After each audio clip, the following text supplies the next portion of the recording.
Today we uncover the shocking truth about modern English mustard. If you grew up around the 60s, you remember what real mustard was like. That searing heat that cleared your sinuses in seconds. The fiery dollop next to Sunday roast beef and Yorkshire puddings. The smear across thick-cut ham on white bread that made lunches memorable.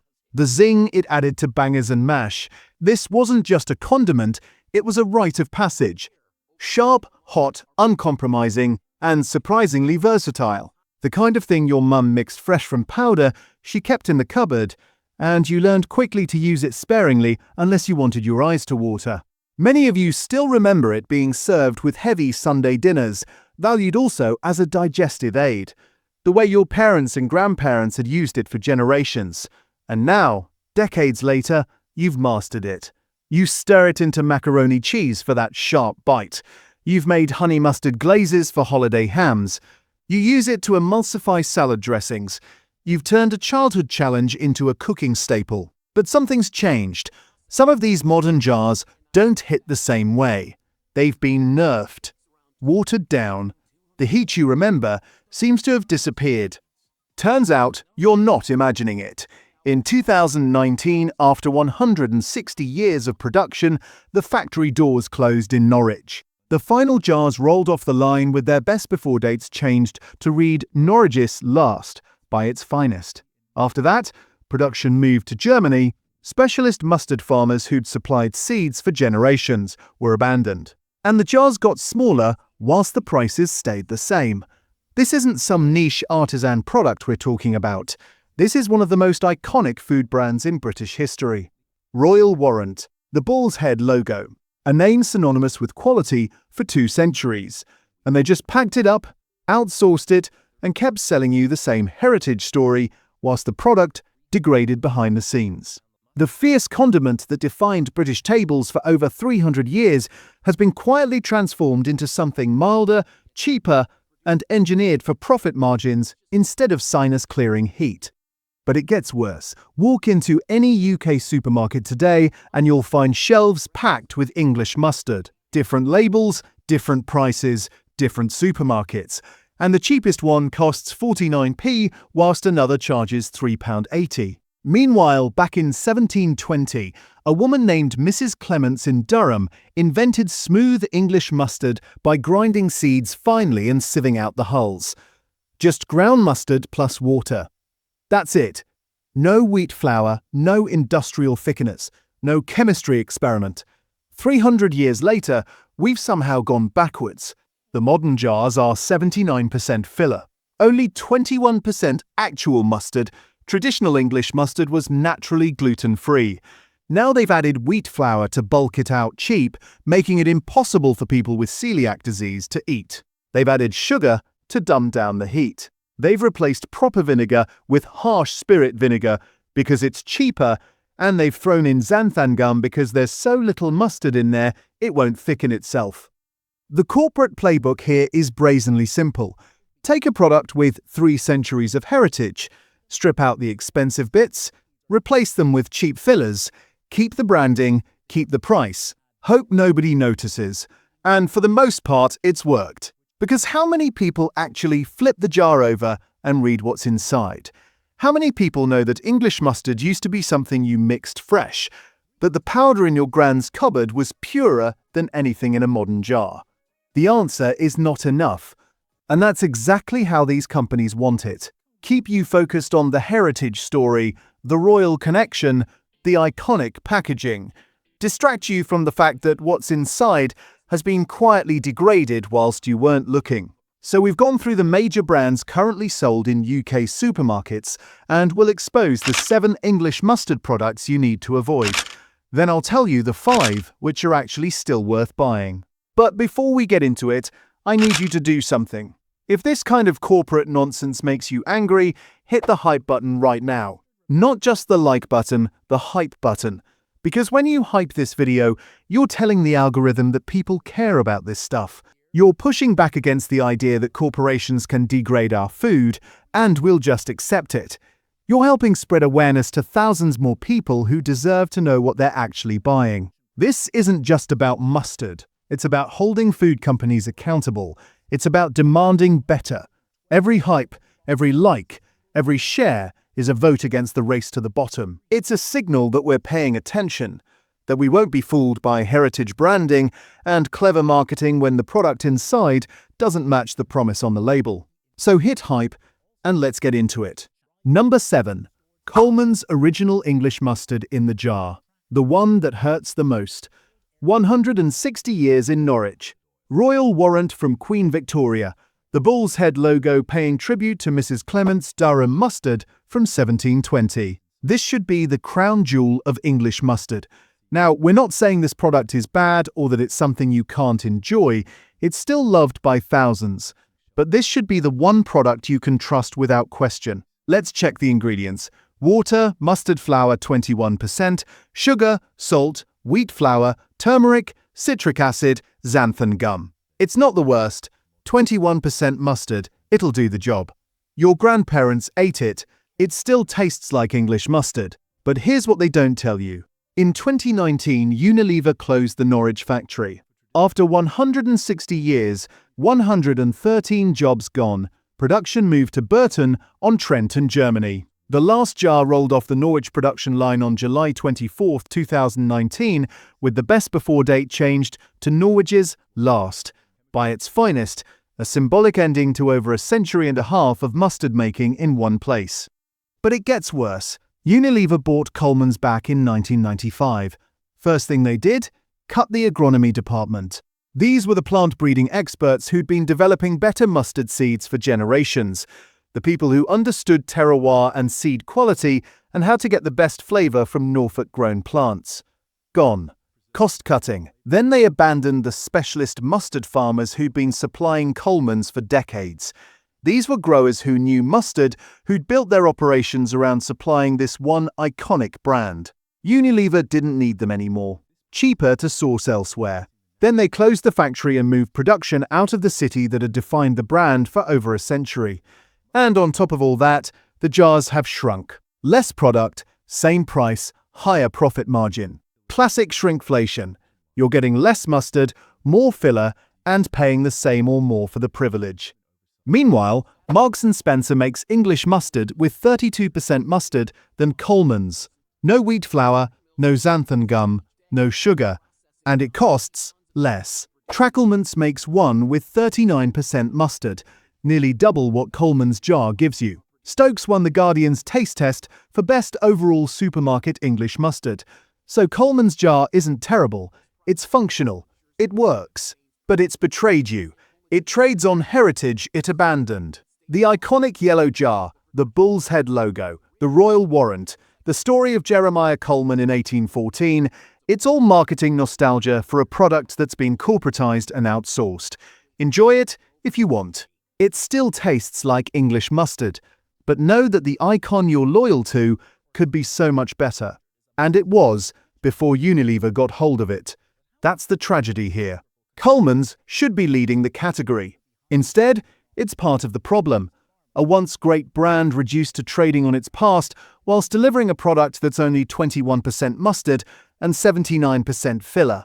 The Durham Ox logo on every jar is supposed to honor the origins of English mustard back in 1720. The irony is that whilst they're paying tribute to that heritage, they've abandoned every principle that made it worth honoring in the first place. Number 6. Bramwell's English Mustard from Aldi. The one everyone thinks is a bargain. 49p for 200 grams. People love this one. Great cheaper alternative to Colman's, they say. Budget-friendly, smart shopping. Let me check the ingredients. Water, mustard flour 22%, sugar, salt, wheat flour, citric acid, spice extract, xanthan gum. This is identical to Sainsbury's, to Waitrose, to Tesco, to Morrison's. The only difference is the price. Sainsbury's charges £1.50 for this exact same formula. Bramwell's charges 49p. And where's it made? Germany. Just like modern Colman's. Here's what's happening. You're not getting a bargain, you're getting the baseline factory formula that everyone is using. This is what English mustard has become. A standardized, spirit vinegar heavy thickened yellow paste. When you see cheap mustard, you're not getting a deal. You're getting proof that the entire category has been flattened into one factory template. Bramwell's isn't worse than the others. It's just the cheapest version of the same thing. The same 22% mustard, the same wheat flour padding, the same xanthan gum, the same corner cutting. This is the race to the bottom. And the fact that people think it's good value just shows how far our standards have fallen. We're celebrating getting factory paste for 49 pence instead of asking why it's all factory paste in the first place. The maths is simple. If Bramwell's can sell this for 49 pence and still make a profit, what does that tell you about the actual cost of production? How cheap are these ingredients? How little mustard is actually in there? And if other supermarkets are charging 3 times as much for the identical product, who's getting ripped off? Everyone. The people buying Bramwell's are getting the bare minimum. The people buying the expensive versions are paying a premium for the same bare minimum with a posher label. Nobody wins except the corporations selling this stuff. They've standardized the formula to the point where it doesn't matter which brand you pick, it's all coming from the same place, made the same way, with the same cheap ingredients. And they're laughing all the way to the bank. Number 5. Waitrose Essential English Mustard. Because surely Waitrose, the posh supermarket, wouldn't cheap out. Surely their mustard is better. Water, mustard flour 22%, spirit vinegar, sugar, salt, mustard bran 3%, turmeric, xanthan gum. The Guardian gave it 2 out of 5. Same score as Tesco, same score as Asda. It's the same formula. Spirit vinegar for that harsh bite, xanthan gum to fake the texture, 22% mustard, and 78% filler. Better supermarket, same compromise. This is why you can't trust branding. Waitrose builds its entire identity on being premium. Middle-class Britain goes there to feel good about shopping. The lighting is better, the aisles are wider, the staff are friendlier, you're paying extra because the shop looks nicer, and the packaging is classier. But the mustard inside, identical cheap architecture to the budget brands. You're paying £1.80 for what Asda sells for 80 pence. Not because it's better, because it's got a Waitrose label. Even the upmarket brands are playing the cheap game. The premium is an illusion. You're paying for the logo, not for better mustard. And that's the really insidious part. At least with Aldi, you know you're buying budget. You're going in with your eyes open. Cheap shop, cheap prices. You get what you pay for. But Waitrose positions itself as the quality option, the place where you go when you care about what you eat. The place that stocks organic vegetables and free-range everything and artisan bread. So when you pick up their English mustard, you assume it's better. You assume they've maintained some standard. But they haven't. They've done the exact same thing as everyone else.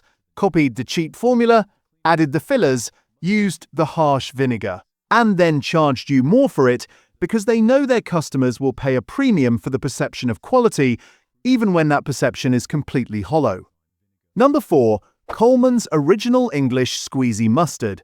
We've already covered the jar, but now let's talk about what happens when they make it even worse. The squeezy bottle. Water, mustard flour 21%, sugar, salt, fortified wheat flour, turmeric, citric acid, xanthan gum. Same formula as the jar, just in a format that screams engineered for convenience over quality. The squeezy bottle is the perfect symbol of what's happened here.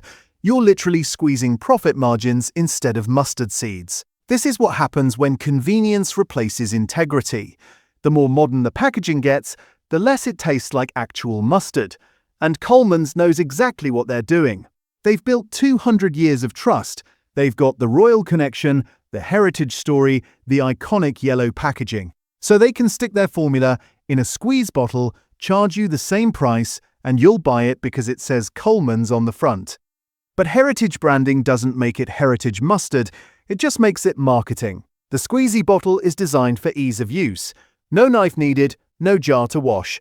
Just point and squeeze. Convenient, sure, but what are you actually squeezing out? 21% mustard mixed with water, wheat flour, sugar, and industrial thickeners. It's been engineered to have a specific texture so it squeezes smoothly.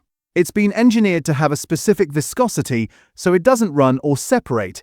It's been engineered for shelf stability so it can sit in warehouses and shops for months without changing. Everything about this product has been optimized, except the one thing that actually matters, which is being good mustard. And that's the trade-off. You get convenience, you get consistency, you get a product that behaves predictably every single time you use it. What you don't get is mustard that tastes like it was made properly. Because it wasn't. Number 3. Stamford Street Company English Mustard. Ultra-budget food service style mustard. The Guardian scored this 2 out of 5, as well and specifically called out acetic acid, wheat flour, and xanthan gum. Acetic acid. Not even spirit vinegar. Just straight up acetic acid. This isn't mustard, this is a chemically managed condiment system. More scaffolding than substance. When you see this much chemical engineering going into something as simple as mustard, you know something's gone terribly wrong. English mustard used to be ground seeds plus liquid. Vinegar, water, maybe some wine or ale. That's it. Now it's a lab project. Stamford Street represents the absolute bottom of the market. The kind of mustard that gets bulk packed for food service, where nobody's reading ingredient lists and nobody cares. It's cheap, it's functional, it fulfills the role of being yellow and slightly spicy, but calling it English mustard is an insult to 300 years of tradition. This is the stuff you'd find in massive catering packs, the stuff that gets squirted onto sandwiches in factory canteens or used in industrial food production. It's not designed to be good, it's designed to be cheap and stable and consistent. The flavor is almost beside the point. The heat level is calibrated to be just enough that you know it's mustard, but not so much that anyone complains. The texture is manipulated to spread easily and not separate. Every aspect of this product exists to serve commercial logistics, not taste. And maybe that's fine for bulk catering. Maybe when you're making 500 sandwiches an hour, you need something that works mechanically rather than culinarily. But the fact that this is being sold to retail customers as English mustard, the fact that someone could buy this thinking they're getting a traditional British condiment, that's where it crosses the line from pragmatic to dishonest. Number 2.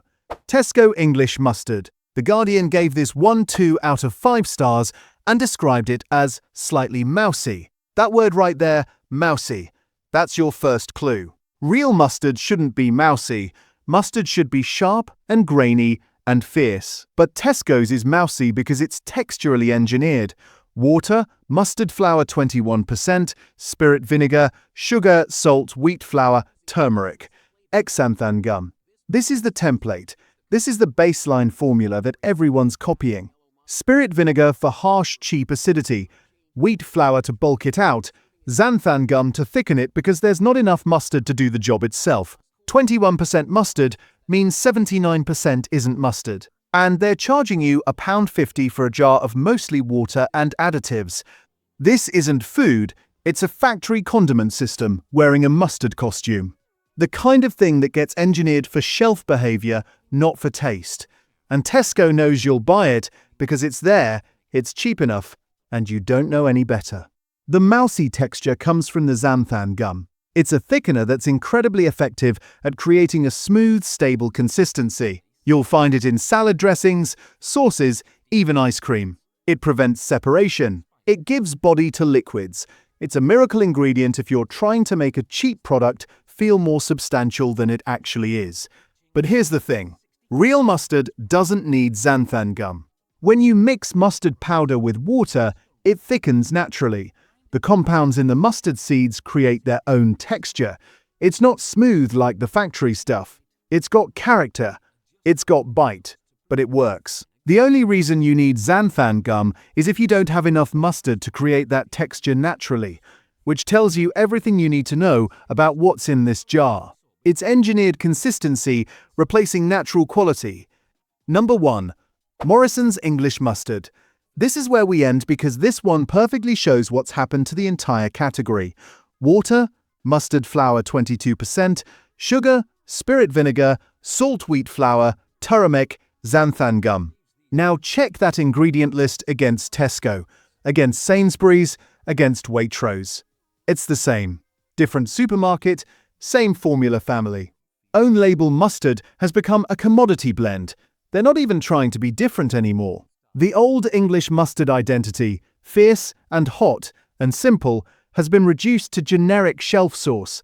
This is perfect for a side-by-side ingredient comparison because it proves they've all standardized into one factory template. When Mrs. Clements invented this stuff in 1720, she was grinding seeds and sieving them to create something new.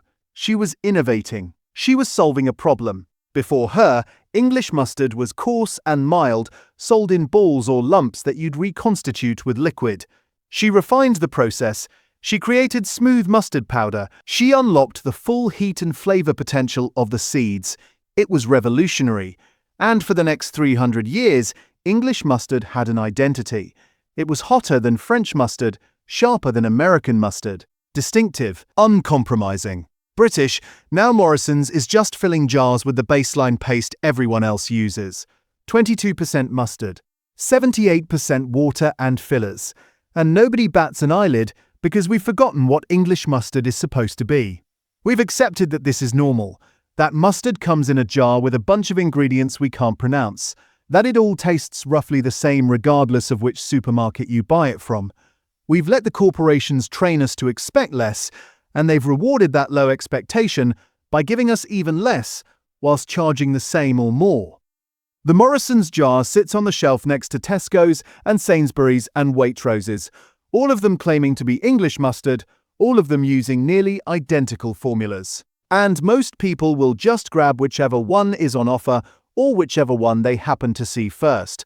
Because why would it matter? They're all the same anyway. And that's exactly the problem. It shouldn't be like this. English mustard used to mean something. It used to have standards. Now, it's just another commodity.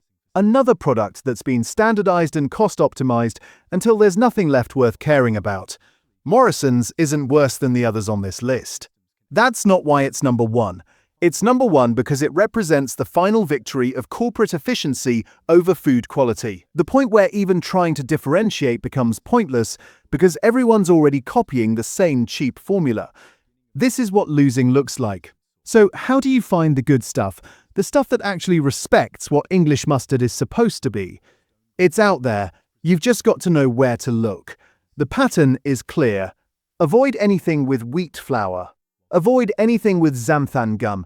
Avoid spirit vinegar if you can. Look for higher mustard percentages. Look for shorter ingredient lists. Look for brands that use proper vinegar like cider vinegar or white wine vinegar. And if you really want to go back to basics, buy the powder and mix it yourself. That's how it was done for centuries, and it's still the purest way to get English mustard. The good stuff exists. It's not even hard to find.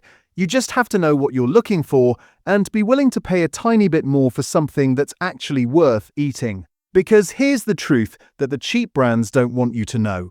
Making good mustard isn't expensive. The ingredient cost difference between 21% mustard and 39% mustard is negligible. The real cost is caring. It's having standards. It's refusing to cut corners just because you can get away with it. And some brands still do that. Some brands still make English mustard the right way. Let me show you. First, Colman's original English mustard powder. The heritage hero, the least modern Colman's product, is the best one. The ingredient list? Mustard flour, that's it, 100% pure, double superfine mustard flour. No water, no wheat flour, no xanthan gum, no sugar, no additives. Just ground mustard seeds. This is how English mustard was traditionally consumed. You mix it yourself with cold water, let it sit for 10 minutes, and you've got fresh mustard, sharp, hot, fierce, the way Mrs. Clements made it in 1720. The way your great-grandparents made it. The irony here is almost funny. The jar costs £1.50 and gives you 79% filler. The powder costs about the same, gives you 100% mustard, and lasts longer because you're not paying for water weight. This exposes how unnecessary all those jar additives are. Mustard doesn't need wheat flour to thicken. It doesn't need xanthan gum to stabilize. It doesn't need sugar to be palatable.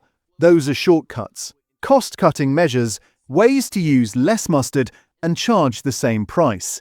The powder proves that old school was better, that the simplest version is the best version. And it's still made by Colman's, which means you're supporting the same brand, just the part of it that hasn't been degraded yet. When you mix mustard powder yourself, you control everything. You want it thick, use less water. You want it thin, use more. You want it milder, let it sit for longer. The heat dissipates over time. You want it fiercer, use it fresh. You're not at the mercy of some factory formula that's been optimized for profit margins. You're making mustard the way it was meant to be made. Fresh, simple, pure. And once you've tried it, the jar stuff tastes like exactly what it is. Watered down, bulked out, engineered. Second, Marks & Spencer Hot English Mustard. The budget champion, The Guardian called this the best bargain, and they're right. Water, dried mustard 32%, salt, concentrated lemon juice, turmeric. That's it. No wheat flour, no xanthan gum, no sugar, no spirit vinegar. 32% mustard, that's 50% more than Colman's jar. And it's one of the cleanest ingredient lists in the entire category. 5 ingredients. Compare that to the 7 or 8 you get in the cheap clones. This proves something crucial. You can make affordable, clean English mustard. Marks & Spencer isn't some luxury artisan brand. It's a high street shop, and they've managed to produce English mustard that's cheaper than Colman's, cleaner than Colman's. If they can do it, everyone can. The fact that Tesco and Sainsbury's and Morrison's don't just proves they're choosing not to. They're choosing the cheap formula. They're choosing wheat flour and xanthan gum and 21% mustard because it's more profitable. Marks & Spencer shows that it doesn't have to be this way, that you can respect the product, respect the customer, and still make money. This is what English mustard should be. Simple, strong, honest. The 32% mustard content isn't just a number. It's a statement. It's Marks & Spencer saying we're not going to water this down to the bare minimum. We're going to put enough mustard in here that it actually tastes like mustard. The lemon juice instead of harsh vinegar adds brightness without that chemical bite. The absence of sugar means you're getting the full heat, the full sharpness, the full character of the mustard seeds. This is a product that's been made by people who understand what English mustard is supposed to be and actually care about delivering it. Third, Stokes Classic English Mustard. The supermarket star, The Guardian Taste Test, named this the best overall supermarket English mustard in 2025, and once you see the ingredients, you'll understand why. Mustard flour, water, white wine vinegar, sugar, lemon juice, sea salt, spice, no wheat flour, no xanthan gum, and crucially, white wine vinegar instead of spirit vinegar. That's a huge difference. Spirit vinegar is harsh and one-dimensional. It's cheap industrial acetic acid. White wine vinegar is smoother, more complex, more refined. It's what you use when you actually care about flavor. Stokes is handmade in small batches. It's not a faceless factory product. It's got character. It's got texture. It's got a flavor profile that goes beyond just hot yellow paste. This is artisan quality at supermarket prices. You can find it in most major stores. It costs a bit more than the cheap clones, but you're getting what you pay for. More mustard, better ingredients, proper craftsmanship. This is proof that good English mustard still exists, that the category hasn't been completely destroyed, that if you look past the big corporate brands, there are still people making it properly. Stokes represents what's possible when commercial success doesn't require sacrificing quality. They're selling in supermarkets alongside Colman's and Tesco and Morrison's. They're competing on the same shelves, but they've refused to race to the bottom. They've maintained standards, they've used proper ingredients, and customers have rewarded them for it. The Guardian didn't name them best overall because they're niche or exclusive. They named them best overall because when you actually compare English mustards side by side, when you taste them all and judge them on merit, Stokes wins. That should tell you something about what's possible when you actually try. Fourth, Colman's Strong English Mustard. The artisan champion, mustard flour 39%, water, cider vinegar, sea salt, lemon juice concentrate, raw cane sugar, turmeric. 39% mustard, nearly double what Colman's jar gives you. And look at those ingredients. Cider vinegar, not spirit vinegar, sea salt, not table salt. Raw cane sugar, not refined white sugar. Lemon juice concentrate for acidity. This is made properly. Trackelments is based in Wiltshire. They make everything in small batches by hand. They've won multiple Great Taste Awards. The Guardian described this one as super fiery, intense, good for mustard purists. It's gluten-free because it doesn't need wheat flour. It's got no artificial additives because it doesn't need them. When you've got 39% mustard, the product thickens itself. You don't need industrial gums. It costs about £3.50 for 140 grams. That's more expensive than the supermarket clones. But you're not buying the same thing. You're buying actual mustard. Real ingredients. Proper craftsmanship. This is what happens when mustard is allowed to taste like mustard. When profit margins don't dictate the formula. When quality matters more than cost-cutting, Trackelments proves that the artisan approach can work. That you can make English mustard with integrity and still run a successful business. They're not some tiny cottage operation. They make over 60 different products they export to multiple countries. They're a real commercial entity, but they built that success on quality, not on degrading their products to the cheapest possible formula. The 39% mustard content is something they're proud of. It's on the label. It's part of the marketing.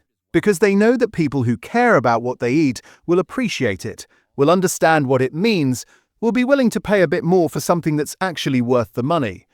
Fifth, Daylesford Natural Strong English Mustard. The premium standard, mustard flour 39%, water, cider vinegar, salt, lemon juice concentrate, raw cane sugar, turmeric, same philosophy as Trackelments.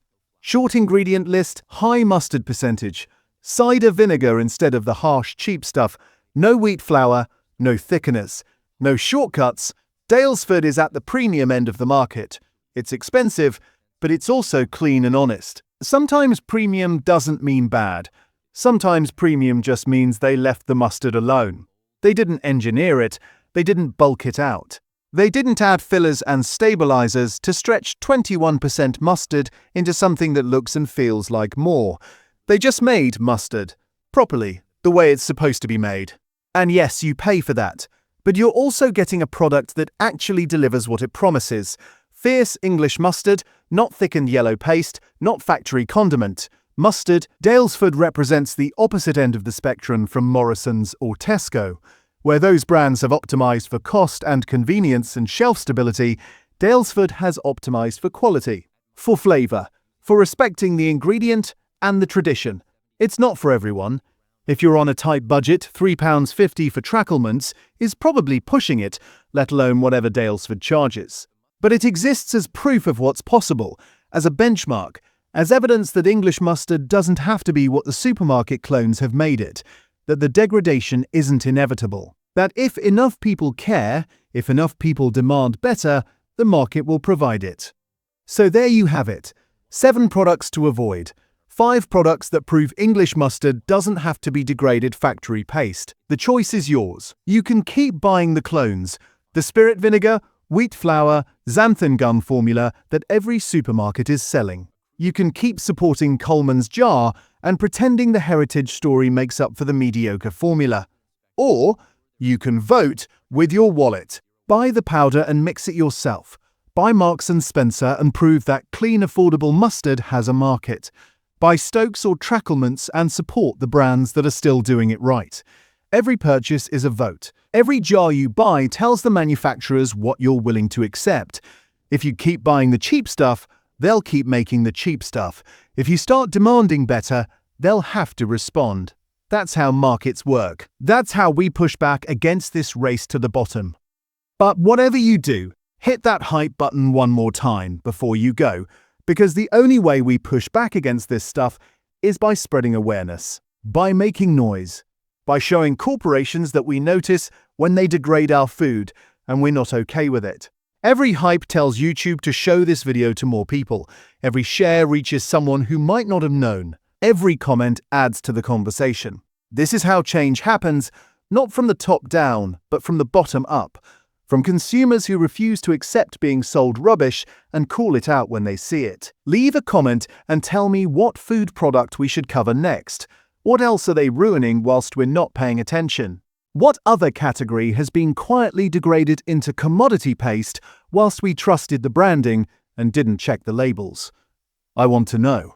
And subscribe, because I'm going to keep doing videos like this, exposing the truth, holding brands accountable, fighting for better food standards. This isn't the last one. There are dozens more products that need this treatment. Until next time, read those labels, trust your instincts, and protect your plate.